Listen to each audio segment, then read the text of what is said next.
ought to take. And why am I saying Zimbabwe? Because there is an emerging narrative that is giving a partisan take to the State of the Nation address and narrowly inclining it probably to the ruling.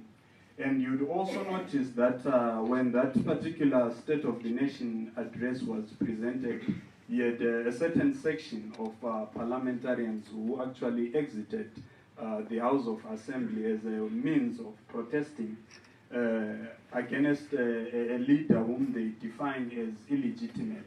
So this on its own indicates the extent to which this State of the Nation address comes at a time when we're experiencing a split level of patriotic consciousness, a highly polarized political environment. And what is aiding these narratives of a split patriotic consciousness? The first one is that which says, as long a particular political party is not in power, or as long as a particular political figure is not in power, it means that every political process is not legitimate, especially if it involves a particular political character. And in my view, I think that on its own depicts the extent to which our politics is confined to narrow inclines, which are largely partisan and not progressively national. But then, coming back to the State of the Nation address, what are the pertinent issues that we can thematize which emerge from it? The first starting point is that that particular State of the Nation address really presents the extent to which ZANU-PF, through the head of state, is actually pursuing the promises of its manifesto, in the sense that when you try and dissect it, if you try and compartmentalize it into various themes, the issue of corruption is addressed. And the issue of corruption is not only a concern that is affecting ZANU-PF or the government, but we're hearing the issue of corruption across the political divide. The other issue that was also raised was the issue of agricultural production. And it is a matter of serious food security that cuts across regardless of one being ZANU-PF, MDC, LEAD, ZAPU, or NPF. So that is one important issue. And then another critical issue that also emerged from the State of the Nation address was that of the retooling of industry, as well as the promotion of social cohesion. And that on its own, in terms of implementation, has been complemented by institutions such as the National Peace and Reconciliation Commission. But far beyond that, the good colleague from MDC speaks of the issue of pressing diplomatic engagement. And one thing that tallies with that particular point which he raises is that of the SADC resolutions against sanctions, which the president also raised. So there is a clear contrast, of course, from that in terms of the fact that there is a proposition from another political end to pursue sanctions, whilst on the other end, the region is also pursuing an anti-sanctions narrative. So that on its own comes back to that contested sense of our politics. And hence the need for us to constantly converge and dissent. And I strongly feel it creates that necessary debate, and hence it's even augmented by this platform. I thank you. Thank you so much. Exactly 4 minutes. Ndinofunga manzwa zvataurwa nevedare vedu. Tina vaJobskala veku-MDC vanova mutedzero waSadigaro vatauraiwo kuti pane zvinhu zvakawanda zvinoda kuti zvigadziriswe kuti zvinhu zvigadzikane muZimbabwe. Vataura nyaya yesarudzo, nyaya yezveupfumi, uyewo nyaya yezvematongerwo enyika. Manzwawo zvakare kubva kuna amai Linda Masarira kaingidza vataurawo kuti ivo vaneta nenyaya yekuti yavati legitimacy, kuti mutungamiri aripo akasarudzwa chaizvo izvo here kana kuti sarudzo dzakabirirwa zvemhando yepamusoro. Vari kuti ivo matambudziko atarisana nenyika haanei nekuti uri kubva kubato ripi, asi vanhu vanofanira kuti vaise musoro pamwe chete vagadzirisa.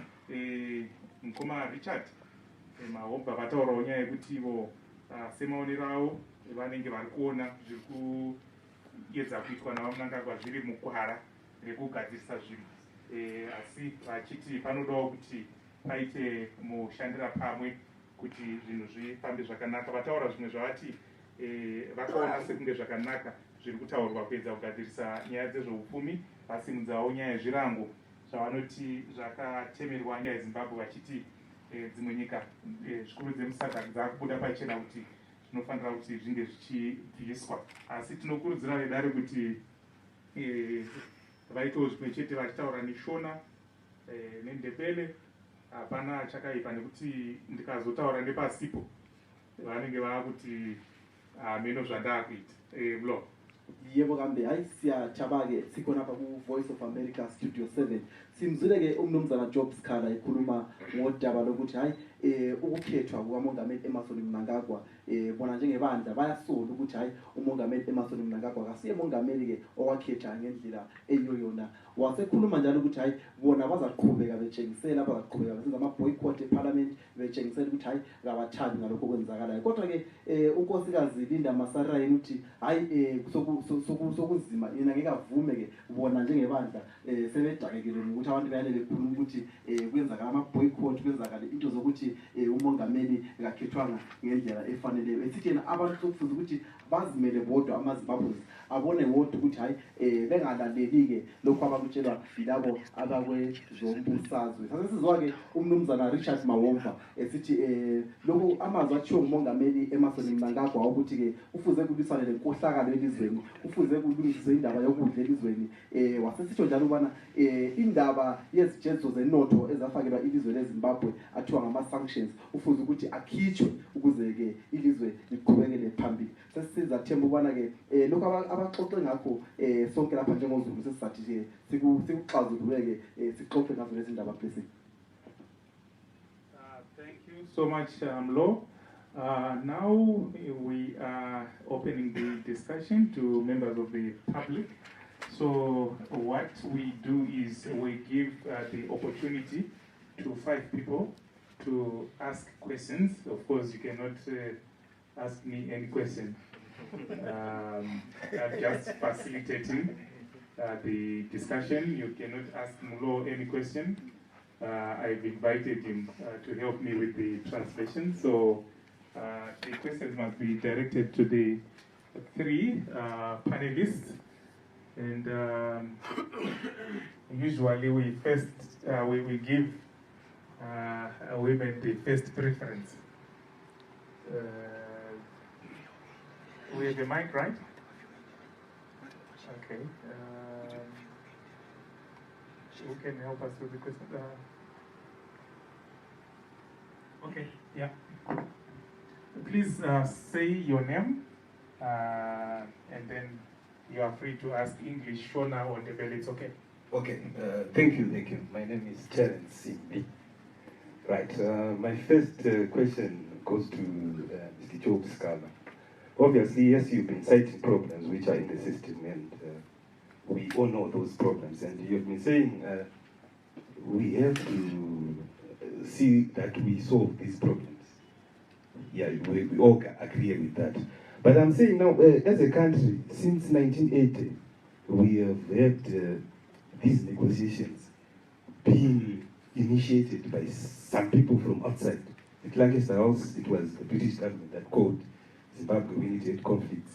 When we had the conflict in 2000, we also saw Thabo Mbeki coming in to 2009, coming in to come and lead that process.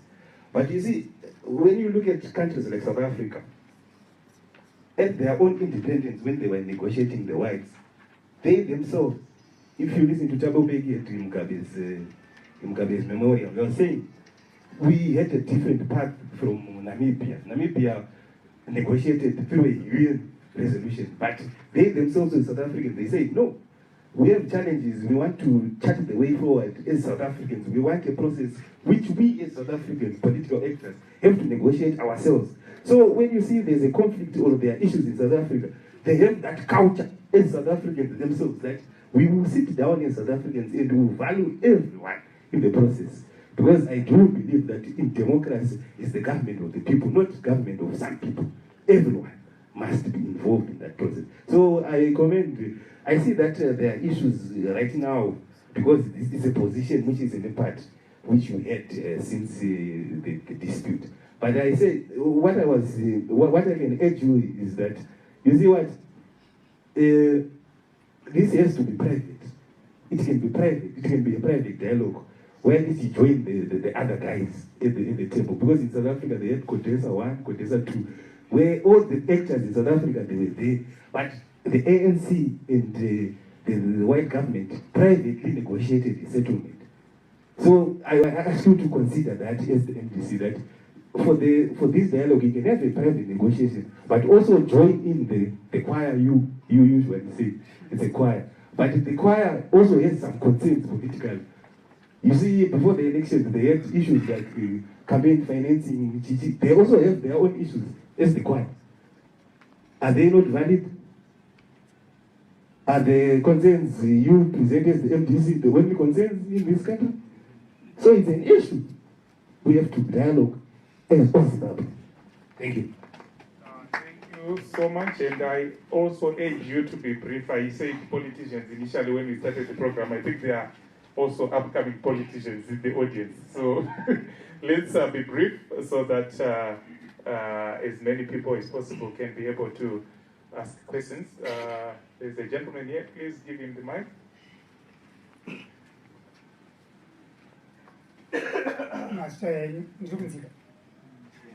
Master yenyu VOA manisipepa akudhura atakwanisi kuverenga news chasisa maita tokutenda ipapo toda kuvhunza mubvunzo dzimwe nguva handinzwisi chirungu zvakakwana chinonzi legitimacy chii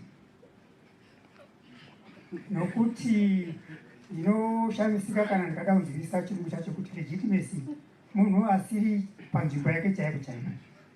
Kana zviri izvozvo ndanzwa honorable Sikhala vachiti tinofanira kuva nedialogue. Munoita dialogue nani nemunhu muri kuti ari illegitimate? Pane maloya ari muno vanoziva kuti president wenyika ino ndiye ane mvumo yekutara zuva remaelections. Kana ndiri munobatsirwa ipapo. Asi kana zviri izvozvo musi wa7 September wapfuura uno Mnangagwa vakatara zuva iroro kuti kuitwe maby elections. Munhu uya ari illegitimate. Takaona marallies akuitwa kuita maelections iwayo adaidzirwa nemunhu ari illegitimate. Tibatsirwe ipapo. Tibatsirwe ipapo. Asi dialogue yakanaka. But I think language yekuti legitimacy yambodzimwa, then we go forward nechine dialogue. Kozoita panyaya kuna vamahovha nesona yakaitwa yeye. Handina kunzwa nyaya yeland policy. Zera rangu ndinoda kurima kuminda. Handizivi kuti pane policy here yekuti kunze kwejambanja rakamboitwa riya iri pave nepolicy yekuti vanoda muinda vadiwa kuminda masiteni. Aiwa, tinotenda zvikuru. Tizokorora kuti ngatiti gaga pana mukoma wangu ari pamberi apo. Kune madzimai here ari kumashure. Varipo. Alright, tomboenda kune madzimai kana mukoma wangu apo. Taurai henyu zita renyu. Masarira Zimbabwe, Standards Delight in Charles Ondida. I only have 2 points of extension. One is posed to Mr. Job Sikhala. What is the intent when MPs move out of the National Assembly, yet they're supposed to be the watchdog and readdress the situations they do not see fit and they do not appreciate in the National Assembly? Because the challenge now is when you walk out, your salary, they come at the end of the day. But the people voted for you, they're still crying and languishing in poverty. That's number one. Then on the extension of the, you can see at national level, we have the operationalization of the youth test. As MDC, do we have a policy that also upholds and upbrings young, vibrant politicians so that we don't create a vacuum? Because at the end of the day, even within MDC, we hear a lot of issues of legitimacy, the neck, the whatever. That's number one. Then number two, the question posed to Mr. Mawomba, the issue of institutional integrity. Our president, he moves around a lot. He speaks on different forums. But the lack of platforms for consultation is a really a major cause for a concern, because we hear them speak when they are wherever they are. But back at home, it's like the platform of advertising what they are thinking in political and different spaces. But the citizens back at home, we have nothing completely like that. Thank you. Thank you so much. Now, only ladies. Gentlemen will come back to you. Don't be disheartened.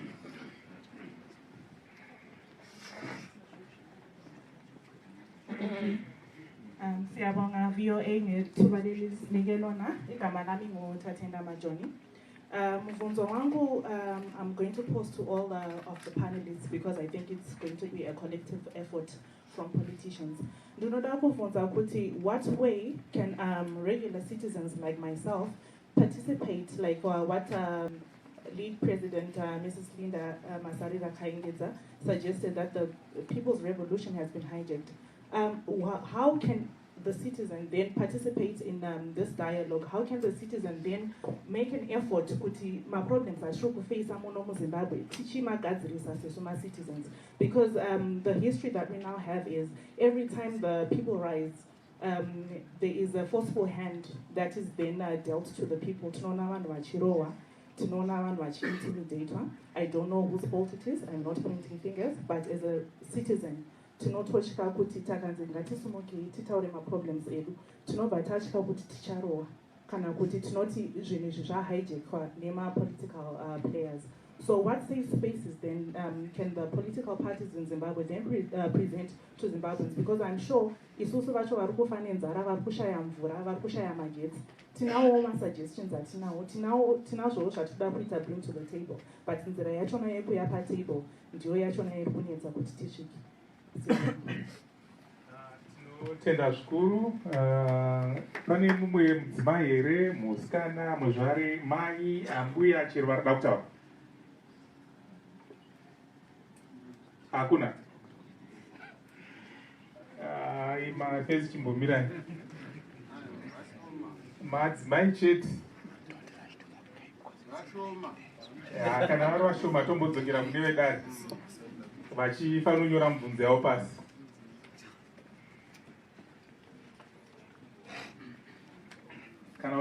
Kana vari vashoma pamwe vanenge vachinyara, saka tichavamanikidza munenge muchingova pamaiki. Saka madzimai fanonyorai mubvunzo iyi nekuti kana zvinhu zvorema zvinopesa imimi, asi kana tasvika padare makuti hamudi kutaura ndo pane dambudziko.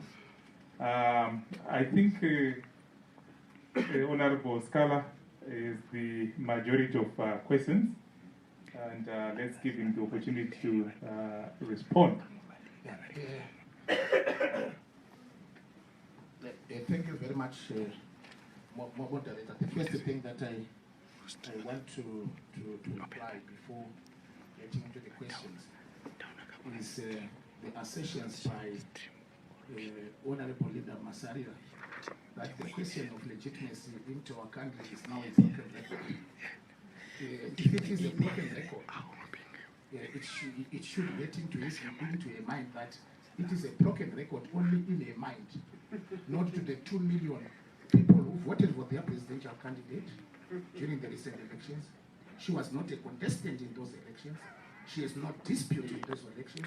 So she must allow somebody who is representing more than 2 million people who voted for them to speak out on issues which they think are of their concern. Maybe if she was speaking about the 16 supporters of hers who voted in Glenview South, we might understand. But for us, we have got a presidential candidate who contested the elections, was voted by more than 2 million Zimbabweans, and the voice of those 2 million Zimbabweans must be respected. That is what I wanted to say. Getting to the question by the first questionnaire, who said that why don't we as Zimbabweans engage among ourselves? There is no dispute over that issue. He gave an example over the dispute in 1979 when all the liberation movements and the Smith government and the internal settlement of Bishop Abel Msorewa had to go for the longest House constitutional talks that were facilitated by the British and the Commonwealth. And also he indicated on the 2008 to 2009 internal Zimbabwe negotiations that were facilitated by the South African government. But also, we must also not forget that Zimbabwe has also a tradition of negotiating internally. ZANU and ZAPU, after the genocide perpetrated against the people of Matabeleland during the period of Bukraund, ZANU and ZAPU engaged themselves without an external moderator. So you must not forget that. And we are oblivious to the fact that even during the period between 2000 to 2005, when the legitimacy question still hounded the government of the late President Robert Mugabe, MDC and ZANU-PF engaged in internal negotiations. If you understand what we called the Kariba negotiations, when the MDC and the ZANU-PF were engaging each other, the Kariba negotiations ended up producing a draft constitution, which was also used during the period when we were writing our amendment number 20 to include some of its provisions into the constitution we have today. So the issue of internal negotiations are very important, but a fundamental aspect and a fundamental issue which everybody must know and understand is the issue of good faith. When negotiations are taking place, there must be good faith by all players. And also the issue where no one is bigger than the other.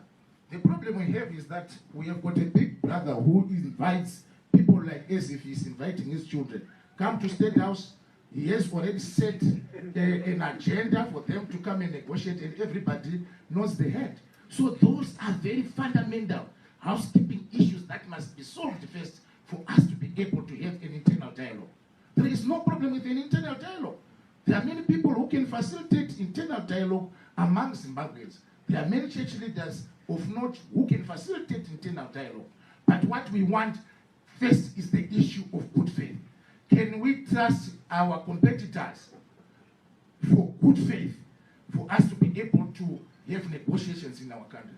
We can't, because we've realized how some of the people who have moved out of Poland have said that it is just going there to praise Mr. Mnangagwa for being a humble man and everything, which we in the MDC cannot do.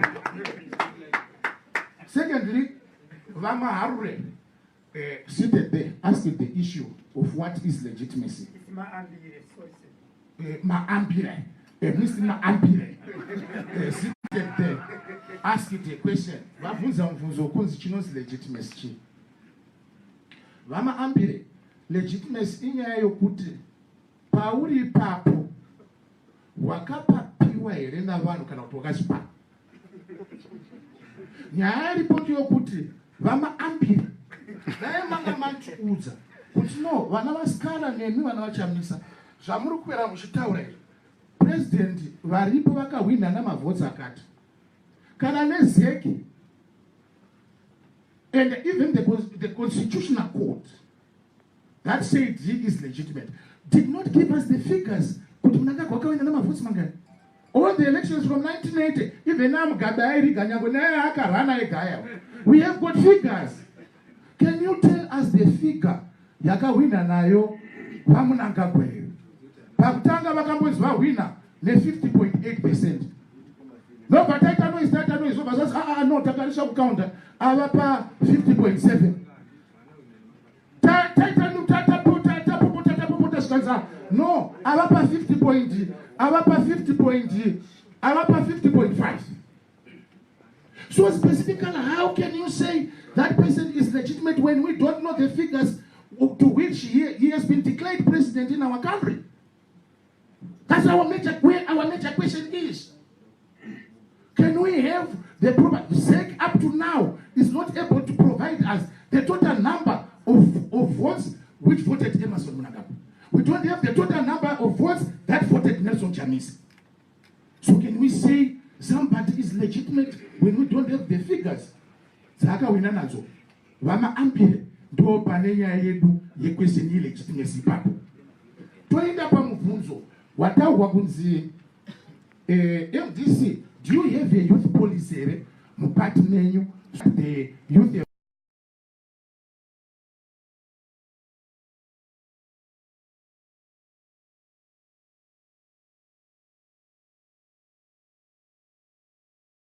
political youth empowerment more than the MDC. Even its own president is a youth. ZANU PFC youth secretary is 56. Our president is 41. So munofana kuziva kuti mu MDC equals no my youth members of parliament mu parliament. MDC out of the 63 that we have got 37 youths who are below the age of 40. Because we left the youth quota in my constituencies maybe. Don't batoro gamunina rogona kutumire uri mu youth. Uganda ku ZANU PF nezora kono ziri mcheche. Vanatogara pa 56 ndio my youth. So MDC is the most clear youth policy in the country, where even its own president is the youth. So munofana kumanya mukanonoka mwana zvigaro zvapera. Ndo kuna mayouth uya ku MDC. Then wavunza muvunzo futi zvakare wokuti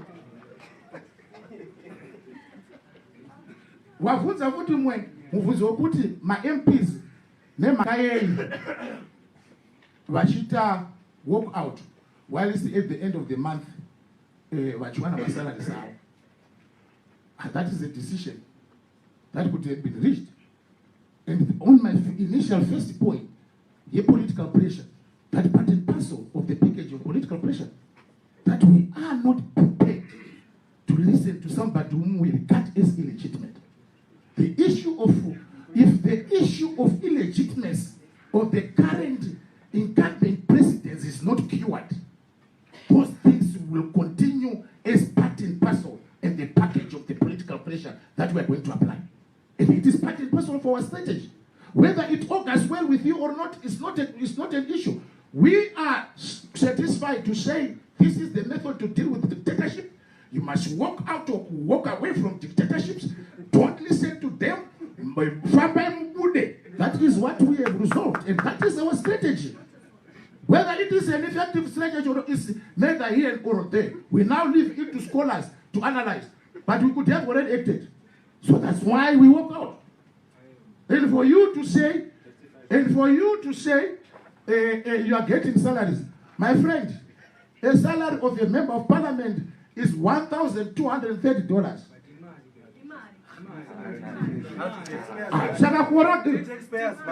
Yes, it's taxpayers' money, yes.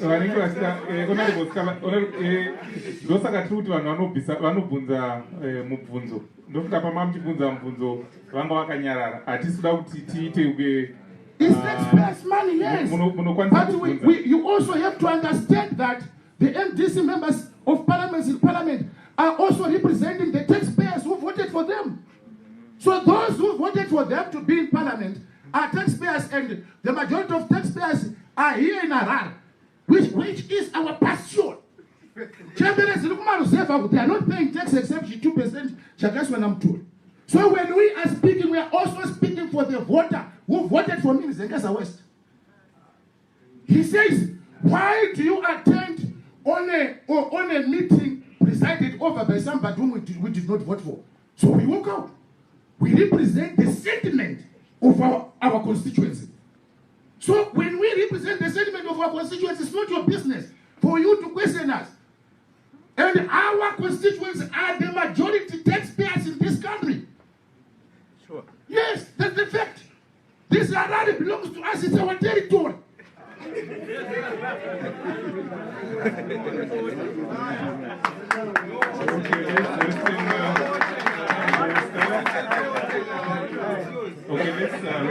The other question by my good sister is, what role do we as citizens play because of fear of abduction and torture?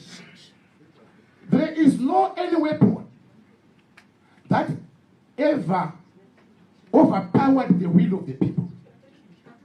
There were leaders in the history of mankind who governed their citizens through torture. In Romania, Nicolae Ceausescu, out of 5 people, there was one of his intelligence agents who would listen and inquire from you what you are thinking about his rule. But he fell down. In Malawi, even those people who were heading cattle in the bush, when they hear Shirichirira,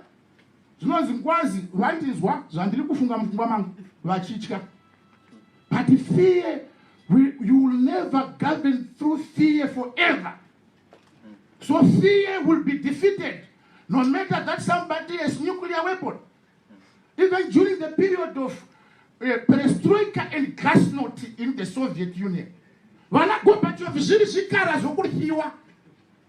nuclear power. When the people of Soviet Union said we are no longer interested to remain in the Soviet Union, we want to be independent, they walked out of USSR. So as Zanebasa, don't allow fear to govern your political conscience. The right to political conscience is one of the fundamental rights in our constitution, where people must express their political conscience. Some of us are dirhimunu. To be very frank with you, I will tell you on your face, but we are not afraid of you. Because I will never allow myself to be subjugated to the governance that I don't want because of fear. If we continue being governed by fear, we shall remain under the jaws of a dictatorship for a long time. So I urge you, my sister, to be brave, Sana Linda. But I was to tell you, my son, never Zaka, ideology, Zaka, example of thing. Political right, but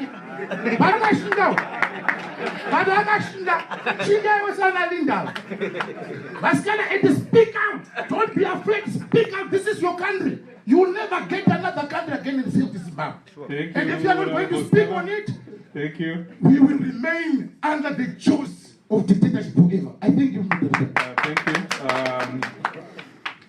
Okay, thank you. I will try to be very brief, and I'll also exercise my right to respond to my brother Job Sikhala here. I think if we go back to the Constitutional Court challenge, MDC failed to prove to the Constitutional Court that they wanted. Secondly, MDC didn't have polling agents at more than 2,000 polling stations. Thirdly, you had an option to ask for a recount, which you did not do because you knew you were beaten. Fourthly, you said it yourself a few minutes ago that you do not even know how many votes you had. And ZEC does not even have the number of the votes that you had. So why do you keep on holding the nation at ransom about this legitimacy issue? And then I want to go again to the issue of abductions and torture that you talked about. And I want to rewind back to August last year, when you claimed that yourself you had been abducted. We have it on good authority, and if you want, I can even give you the address of where you were. So we cannot continue holding the nation at ransom on propaganda and cooked issues to cause despondency in Zimbabwe. MDC is causing economic sabotage in this country. We have to come to a time where we speak the truth, that we can no longer manipulate the people of Zimbabwe for political expedience. If speaking about developmental issues is singing a ZANU-PF agenda, then I am singing a ZANU-PF agenda. We need a progressive Zimbabwe that speaks to democracy and development. We have gone for about 37 years of regression. There is no development in this country because MDC is running to America asking for sanctions. You are comfortable with the suffering of Zimbabwe, and you want to come here and tell us about human rights abuses. Is Zimbabwe the only country that has human rights abuses in Africa? There are plenty of countries that have human rights abuses, but we have not seen their political leaders running to the West asking for sanctions.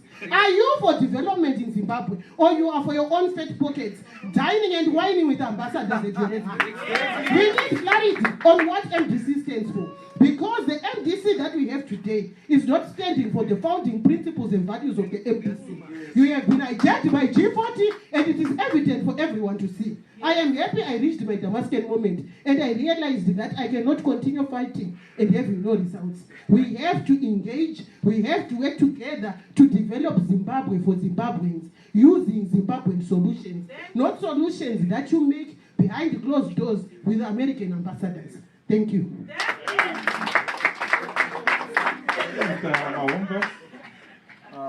Let me start off by addressing the first question about legitimacy. The question was, what is legitimacy? In my view, I would say legitimacy, to me, is the consensual point that aided politicians' participation in the 2018 election. The fact that politicians agreed to participate in the election, it means that they anticipated a legitimate result. Yet they not initially anticipated a legitimate result. They were not supposed to partake in the election. That is my first response. But far beyond registering and participating in the election, the outcome of the election was initially contested. After its contestation, we had the Constitutional Court stepping in. But when the Constitutional Court stepped in, there was a key question of the provision of the V11 or V11s or the bunches of evidence that were reflective of the electoral fraud that was being alleged. But unfortunately, there was no iota of evidence that was presented by those that were alleging that. And hence, the question of legitimacy also needs to be traced to the outcome of the Constitutional Court's judgment. But far beyond that, there has also been the issue of the national dialogue that is, of course, occurring under the auspices of the Poland. And the fact that you see politicians that were politically outwitted participating in that Poland, to me it's a reflection of the fact that they are endorsing the legitimacy of the head of state. And then the second question relates to the land distribution, following what the good comrade referred to as the one-day Minda. In my view, I strongly feel like that was not an aggressive process, but rather it was the realignment of property rights. Those who believe that it was aggressive really are justified to look at it from that perspective. But now the question is, what is the current government doing to redress the imbalances of the third Chimrenga or the one-day Minda or the fast-track land reform program? I'm sure it is within the public domain that there's been a land audit that has been going on, and its results, I'm sure, would facilitate the next course of the redistribution of land. And then again, another colleague raised an issue that was directed to me about the lack of consultation in policy formulation in Zimbabwe, and his argument was that a greater part of what we see is a parade of the Politburo's wishes to the voter and to the general populace in Zimbabwe. But even if we were to go by your argument to say, you know, what is happening in terms of policy are wishes of the Politburo. The Politburo draws its mandate from a particular party that was voted. So strategically, if you see a political party probably masquerading what you want to refer to as its wishes, you should know that it draws its mandate from the voter. But beyond that, that argument about weak inclusion has always been there. So I strongly feel civic society should take that particular role of facilitating vast engagement on issues of policy inclusion. But then I would want to also reflect on the key issues that were brought forward by Linda and, of course, Comrade Jacob. The first one being that of the legitimacy. In my view, I strongly feel like the issue around legitimacy as an independent observer really now serves as a blueprint argument of a defeated opposition, because at the end of the day, we are seeing a situation whereby ZANU-PF as a winning political party is advancing issues of political reform, economic reform, and the continued or the sustained, mention of the issue of legitimacy, to me, just poses as an antithesis to progressive initiatives by ZANU-PF, as if to silence certain issues that are coming from the establishment. And then again, there's the issue about the challenge in terms of the structure of the pollard. We are told that ZANU-PF is projecting itself as the big brother. And my question is, what would be wrong with that, considering that according to the outcome of the election, ZANU-PF emerged as the political big brother in Zimbabwe? So I strongly feel there is need for all political actors to embrace the fact that there is a political party that won the election, and in their embracement of that reality, it can actually help them to take notes, probably to be like ZANU-PF and probably win. But again, another issue also relates to the contestations on the election outcome. Let me not retard your concentration by going back to the 2018 results and look at the recently held elections. I had the direct privilege of partaking in an academic exercise that was looking at the state of preparedness for political parties in Lupane, in Mangwe, where ZANU-PF won.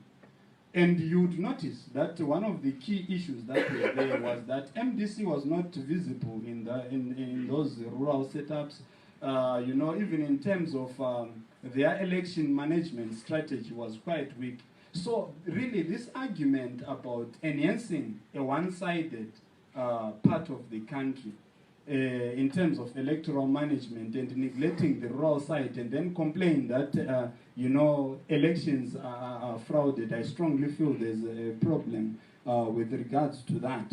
And then there's also an issue that was raised around exerting pressure and also ensuring that MPs walked out of parliament as part of a strategy. But the question is, in as much as you are exerting pressure, the question is, are those whom you are exerting your pressure on really bothered? Because if your MPs walk out and the proceeding continues, and today we're discussing the very same State of the Nation address, it means that it's a done deal. So how long would you continue pressuring an institution that does not give heed to what you think you're pressuring them? Because when that official exit was done, you saw that the seats that were initially occupied by MDC MPs were instantly occupied. And the agenda for the day took its course, and today we're giving it a review. And after a month, everyone might have forgotten that there was once a State of the Nation address where MDC MPs walked out. So is that really relevant? It's a question. And then again, there is also the issue about Harare, to say we as the MDC, we have got monopoly over Harare and the Edu. But would a responsible political party break of its monopoly of a city that does not, of an urban city that has been ruralized, not to the extent of not being able to supply water? So what does that present us with? To some extent, in my view, it might actually present us with a situation whereby we're seeing an opposition that thrives on the economic hardships of the people to stamp its legitimacy, so that it continuously presses its pressure, as he has already indicated. But again, we might need to learn more on what that actually means. And then another issue really relates to that of the abductions. That is my last point. And the case in point was that of the doctor, what's the name of? Magombe. But you'd also want to look at the timing of that adoption. That was at a time when the United Nations had brought in the rapporteur on a rapporteur on freedom of expression. And my argument is that whilst ZANU-PF is parading the narrative, supposedly parading the narrative of re-engagement, would it be so clumsy to adapt a supposedly political opponent when there is a United Nations rapporteur? I doubt ZANU-PF would be that clumsy. And again, The other person that also emerges is anyway, in any part of the country, in any part of the world, I mean, the state has got monopoly over violence. The state is a custodian of violence. And I'm thinking to myself, what would be so scary of a particular citizen, an ordinary citizen, a doctor, to a point that you would need to be adapted so that is abused privately when the state can actually do it openly? Because it has got the monopoly over violence, why does it need to pursue its violence secretly when it can actually do that and go away with it as it has been done in any other part of the world? So I strongly feel sometimes as citizens, we need to contextually link some of these issues with our polarized interests and locate if certain issues are genuine or they're actually dramatized. I thank you. Thank you so much. I think the problem is the questions are too long and the responses are too long. So I think we are just going to try to limit. I think in radio, 30 seconds is a long time. You know, those adverts that you hear, it's 20, 30 seconds. You know, so let's be brief, just one question. And of course, any ladies, that's what we start with. Any lady in sight? Okay, if there's a lady, let's start with them. Thank you. Okay, thank you. My question is directed to Honorable Sikhala. Your name, please? Alan Mbariki. Thank you. Vawiwa wataura nenyaya mugirikeni yemarights. Panyaya mataura yemarights muchiti referring kuti marights evanhu have been violated. But my question is, by who? Because when tracing back the greater part of violation of my human rights have been perpetrated by those people who have gone to America and to the Western allies of America asking for the sanctions. And those are the sanctions that have violated people's rights. Because people of Zimbabwe are suffering because of those sanctions. My second question, Mataura good faith in negotiation.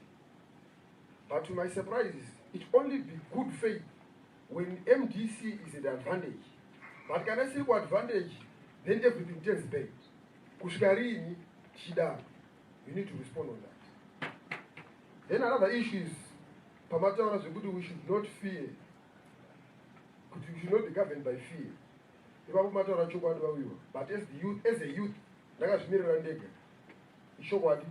will not let fear govern me, especially let you, MDC people, ruin our future as the youth. You cannot declare that Harare as a province is an MDC territory. We are not your people. You don't have monopoly of people. We voted for a party that we voted, not MDC. So you should let the people of Zimbabwe choose which party to belong to, not to monopolize people. We don't belong to you. Thank you. Like I said, just one question is, let's respect time so that we give others the opportunity to ask questions. Because if you ask like 3 questions, the panelists will be having like 10 minutes to respond to your questions. So we are defeating the purpose. Okay, let's bring the mic to those who are here in front. Where is the mic? Oh, okay, if it's a lady, then it's a special, the 51% take. Question yangu kwenda kunewa jobs kana kuti ngikuzokorota zvataura nauyu kuti vari kuti Harare iterritory yavanditi isusu semadzi ina ndakazvimirira semudzimai ndinorwadziwa jobs kana kamuchiti Harare territory yenyu yeti haina kana mvura haina kana chainacho imi moti territory yenyu apa takakuvhoterai tikakuisai muoffice. After all, mama office macho makuti munogona kubuda kana munhu arimo asiri kutaura zvamuri kunzwa kuda imimi. Isusu takakuisirei kuti mutimiririre. Saka tinenge takazviitiri. Tinotenda zvikuru because vanhu havasi vari kuramba vachitaura tati takutora 3 questions. The last one. Mazita ndinonzi Makiwei sorry. Ini ndakuenda ikoko kuna vaJobsikhala zvakare. Kuti asi shuwa muri kutimiririra, muri kuti vanhu venyu, vanhu vari kutambura, chikafu chiri kudhura, transport zvese hazvisi kuwanika. Kusvikira rini tichingochema nelegitimacy tisingaende toda way forward. Kwete zvekuramba tiri kungochema asi chitasai kuti vanhu venyu vacho vagadzirirwa zvipi nenguva.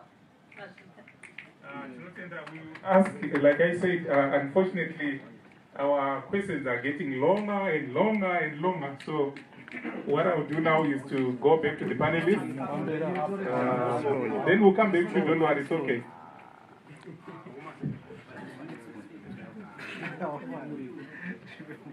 Let's just, you see, the problem is we are taking too long to ask questions, 10 questions, and that becomes a problem. Just one question, 30 seconds, then they can just respond in less than a minute, and then we move forward. Thank you very much.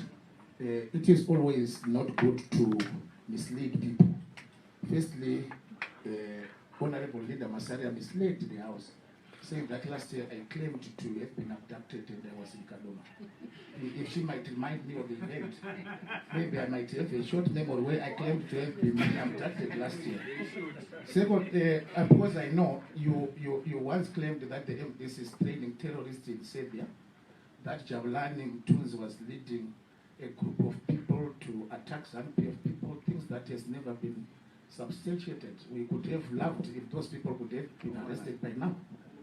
There was a question asked by my young brother there on who is violating the rights of the people. The soldier who shot people on the 1st of August in the streets, whose picture went viral, violated the people's rights. Because of sanctions.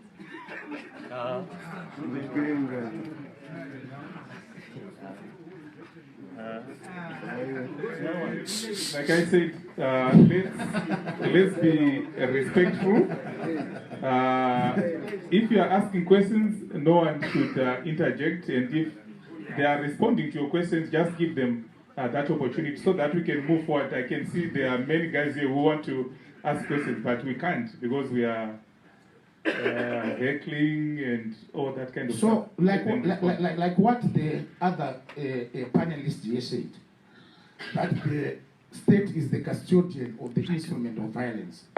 Violence that have been perpetrated, abductions and everything in this country, like what he rightly says, have been perpetrated by those who are the owners and controllers of violence in the country.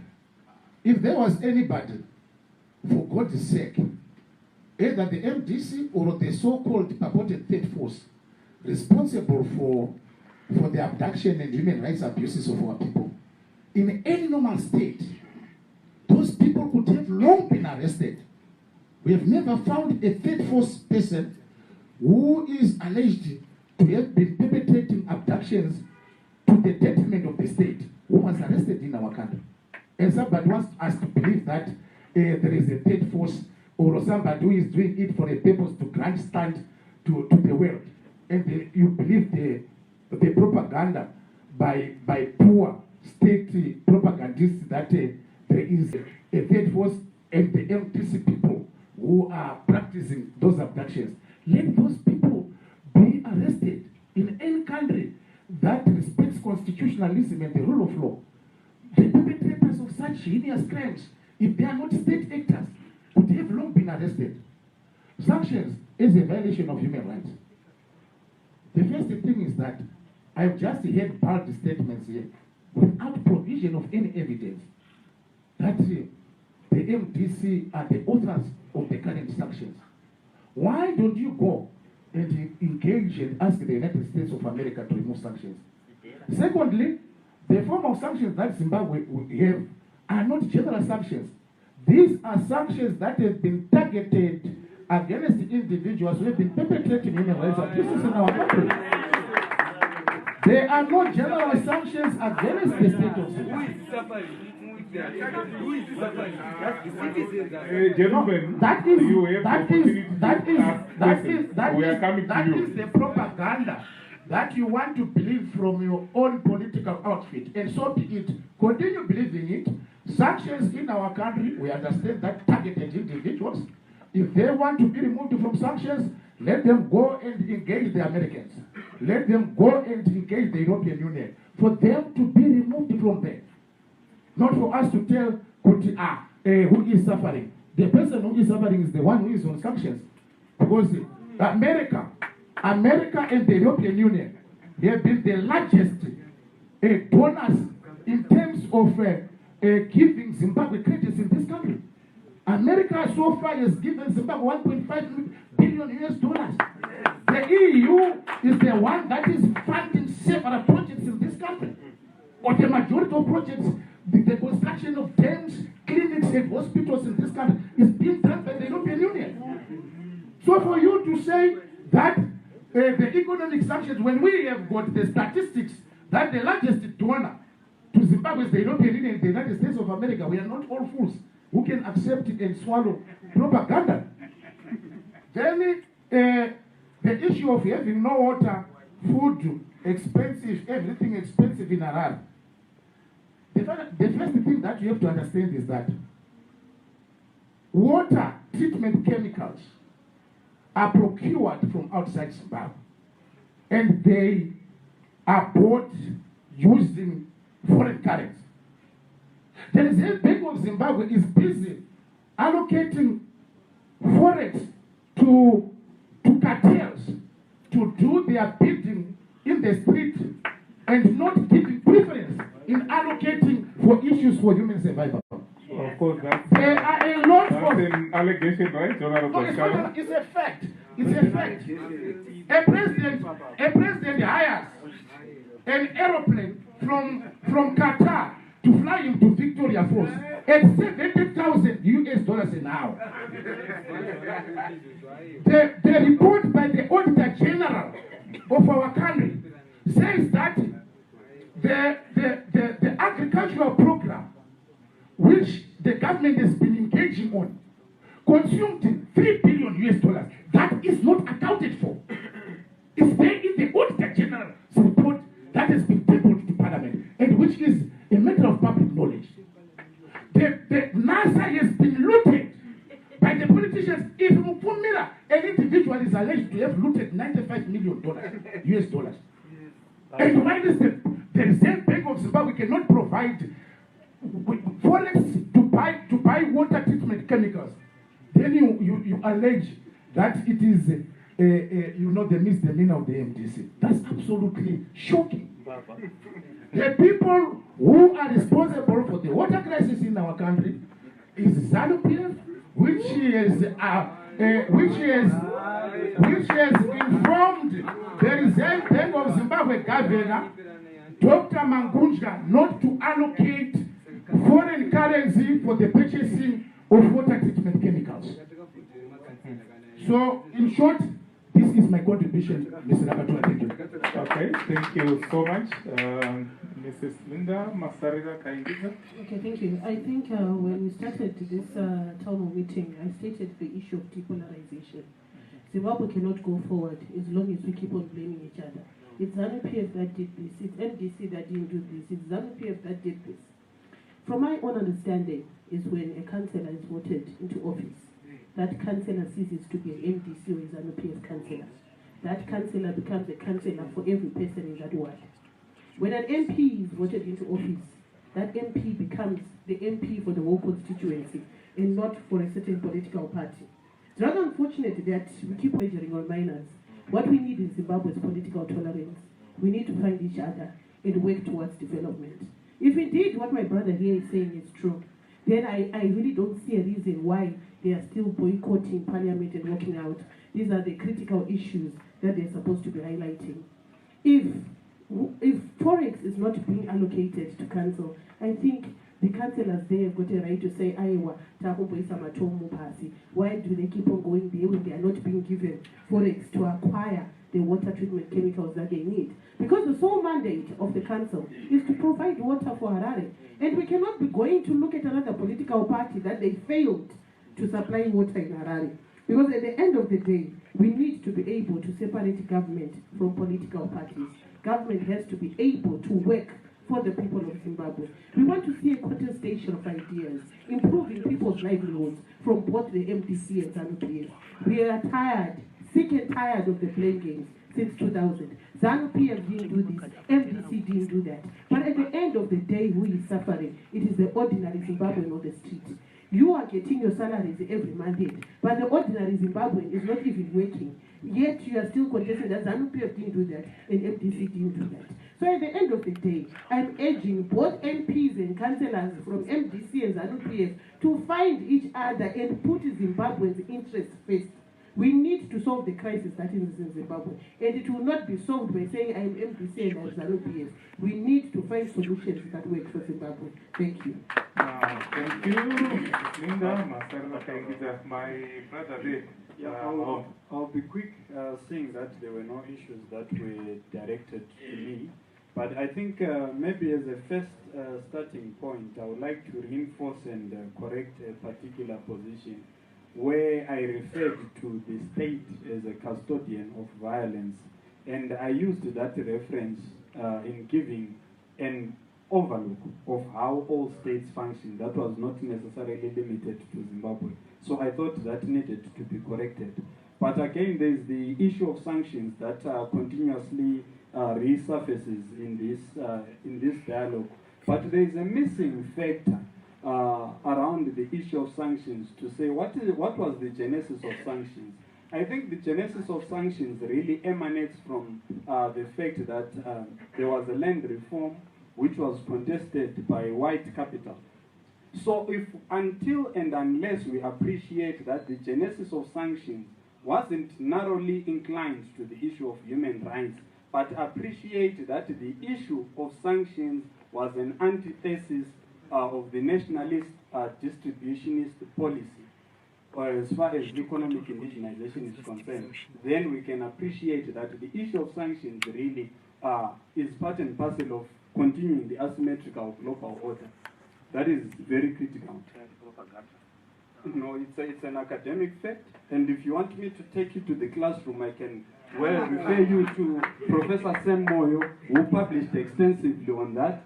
And far beyond wanting to talk about this from a more academically inclined note, you would note that the issue of sanctions has also become a SADC agenda. The fact that SADC countries are marching against sanctions on the 25th of October, it shows the extent to which Africans are saying we cannot continue to be victimized by the asymmetrical global order because they understand the circumstance of Zimbabwe. The fact that the issue of sanctions has become a SADC agenda, soon it will become an AU agenda. And likewise, it has already become a United Nations agenda. So really, this is not about MDC or about ZANU-PF, but the issue of sanctions is now an African agenda because Zimbabwe, since the inception of the fast-track land reform program, is now a think tank for rethinking the colonial divide as far as economic distribution of goods is concerned. So it is only irrational Africans that would want to pursue sanctions and continue to lobby for the economic brutalization of an African country. That is highly unpatriotic in my view. Thank you so much. We are taking probably our last round of questions. I think there's my brother here in the black jacket. He has been raising his hand for a long time. Just be brief so that we can... Right. I'm forwarding my questions to our speaker. Oh, no, we'll come back. You'll be the second one. Let him speak. Then he'll give you the mic. And then we take one from this side. Okay, let's see. If you are fast, we can take more people. No, thank you so much. My name is Samuel Ngurume, and my question is directed to Mr. Job Sikhala. I do not know if it's only me alone, or it's the general people in here. I have noticed that Honorable Job Sikhala has been dodging on two three very critical things that Zimbabwe must be focusing on. The first issue is that of fighting corruption. The second issue is fighting sanctions. The third issue is that of uniting the general populace of Zimbabwe. It does not even make sense, Honorable Sikhala, that you talk about your political party representing 2 million people when you have a population of about more than 16.5 million people that are looking at 16.5 million people in Zimbabwe, and a population of more than 3.3 million people living with disability in Zimbabwe. How then do you justify the simple fact that your fight against corruption is genuine when you yourself and many people from your political party are representing those people that have been condemned as corrupt people? How then do you justify the one simple fact that we have sanctions imposed upon us and your party has not even said even a B or even a simple full stop to how pass the corruption, how pass the sanctions? How then do you talk about yourself with regards to national building? I'm sorry, and now good time I want Mr. Moderator, but I think you talked about Mangwana, and the issue at the end is that of political maturity. I think that is the biggest challenge that we're facing as Zimbabweans, especially with regards to our politicians. The issue at the end is that of political maturity. Unless unless they're in a position to address those issues, thank you. Okay, then Dr. Oroya is those that are president of the Democratic Party, the DP. Ndaida kuvunza neshikaranga kutanga vadare vedu avo kuti sei vanhu vezimbabwe after makore 30 ana manomwe vakaungana vose vakadzinga vaRobert Gabriel Mugabe from office. Sei vanhu vezimbabwe vakaungana vese vakamudzinga. Ndo mubvunzo wangu wokutanga ndinoita nechirungu. Why did all Zimbabweans unite on the 18th of November 2017 to remove Robert Gabriel Mugabe from power after 37 years? Why did the citizens of Zimbabwe do that? Yeah.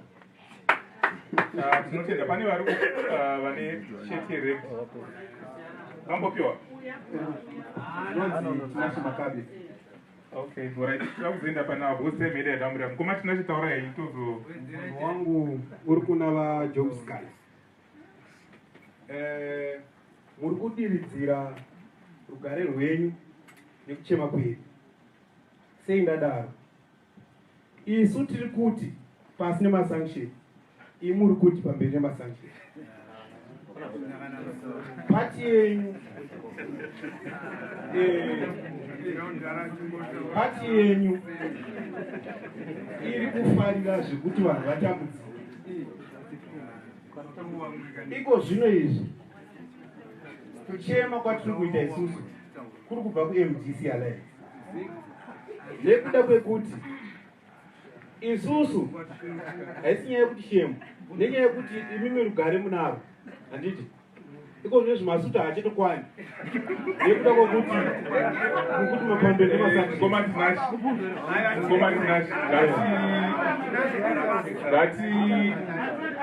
ngatingotibvunze bvunzo toti gaga tosiyana zvekuda kunyomba nyomba. Okay, honorable sir. Ngoma tinacho ngatitumidze kupedza.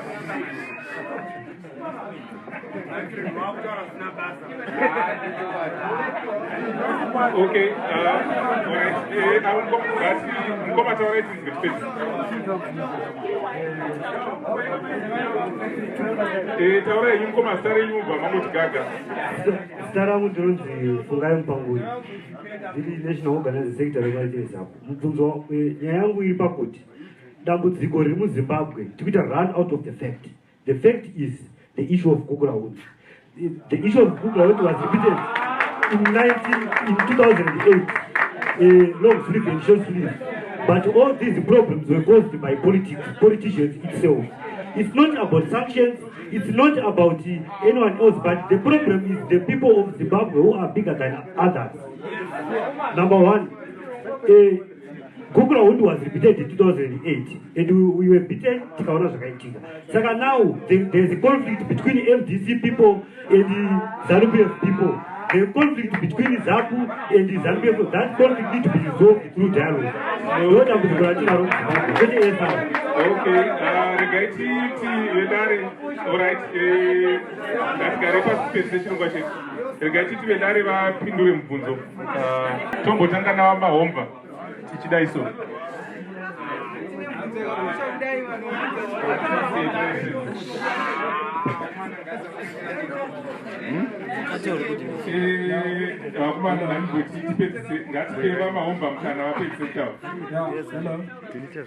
I think let me start off with addressing the last submission that was presented by my good comrade on the issue of Gukraundi. I think many a times when the subject of Gukraundi is raised, many of us are more inclined to the popular narrative. And what are the missing issues from the common narrative about the Gukraundi? We forget that there was the geopolitics that came into play. There was the need to subdue the influence of Russia. And we exclude the role of the apartheid government in all that. And not only that, we also exclude the fact that the whole narrative about Gukraundi replicates the aspect of the Biafra crisis. Maybe to take you a bit to the classroom, if you read one called Brilliant Mnangagwa, he's a prominent Gukraundi scholar. He writes extensively about that and talks about the issue of the Biafra crisis, and that in African politics it has been continuously repeated. But the pitfall of that argument is that it only problematizes the African post-colonial state and ignores the contribution of the very same white societies that are coming back to sponsor the so-called human rights institutions against Gukraundi. So what do we see? We see a situation whereby Africans, after independence, violence was externally fueled. And that very same narrative of violence was also fueled to pursue regime change in Africa. So at the end of the day, as Africans, we need to understand that yes, we might have had our differences, but there were points of reconciliation that we achieved. Because in my view, anyone who says they respect Father Zimbabwe and says ZANU PF must be criminalized for Gukraundi against the pretext of the Unity Accord really is an epitome of contradiction. But however, the point that I'm putting across is that let us look at alternative thoughts beyond what human rights activists, lobby institutions present, because they've got a selective narrative that in some instances has been associated with regime change, but it's subject for continuous debate. And then the last issue is a question which was posed to say, why did Zimbabweans partake in Operation Restore Legacy? I deliberately refer to it as Operation Restore Legacy because it was actually dubbed that way by its originators. Zimbabweans participated in that because ZANU PF as an institution raised a subject that resonated with the entire country. And that is why you